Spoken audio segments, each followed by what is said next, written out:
अभी पिछले 2-3 महीनों में सीज फायर होने के बाद कि ईरान अटैक करता है, फिर अमेरिका अटैक करता है, ईरान नजर पूर्व में अमेरिका की बेसिस पर हमला करता है जो काफ़ी इफेक्टिव हो जाते हैं, फिर अमेरिका हमला करता है और ये 2-3 राउंड चलते हैं। अभी भी ट्रम्प ने हालांकि कहते हैं सीज फायर डेड है, लेकिन वो फिर भी कह रहा बातचीत हो सकती है, यानी कि एम्बिग्यूटी रखी है उसने अभी भी रखा है कि शायद बातचीत हो जाए। एक बात मेरे दिमाग में आ रही है सुरभि जी कि आप देखिए अमेरिका ने इतने बड़े बड़े दावे किए कि हमने इनका एयर डिफेंस खत्म कर दिया, हमने इनकी मिसाइल खत्म कर दी, हमने ड्रोन खत्म कर दिए, अभी भी ईरान हमला करने में सक्षम है।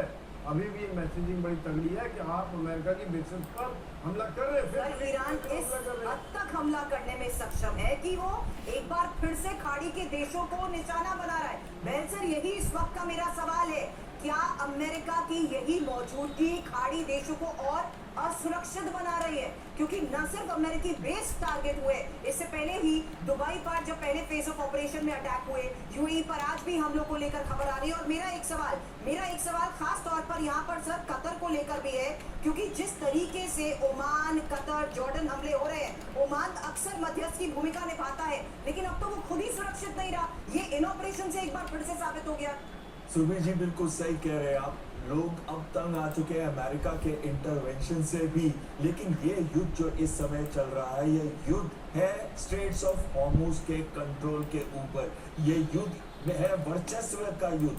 ये युद्ध इसलिए है कि अमेरिकन अब अमेरिका के प्रेसिडेंट ट्रंप से पूछ रहे हैं कि अगर आपने इतना बड़ा युद्ध किया, 40 दिन के लिए लड़ाई लड़ी, इतनी तबाही बर्बादी की, तो सबसे पहले, उससे पहले जब ये युद्ध नहीं हुआ था तो स्ट्रेट्स ऑफ हॉर्मुज खुला था, कोई भी आ जा सकता था। लेकिन आज स्ट्रेट्स ऑफ हॉर्मुज पे ईरान अपना कंट्रोल जता रहा है और ईरान ने वहां पे कॉरिडोर्स नहीं बनाए। उन कॉरिडोर्स के अंदर आने जाने का रास्ता तो अमेरिकन की एनकरेजमेंट के बाद ही कई शिप्स, 1/3 शिप्स, 30 से 45 शिप्स जा रहे थे, उसमें से 10 से 15 शिप जो है ओमान कोस्ट के पास से होके जा रहे थे, जो कि फॉलो नहीं कर रहे थे जो ईरान ने कॉरिडोर्स बनाए थे।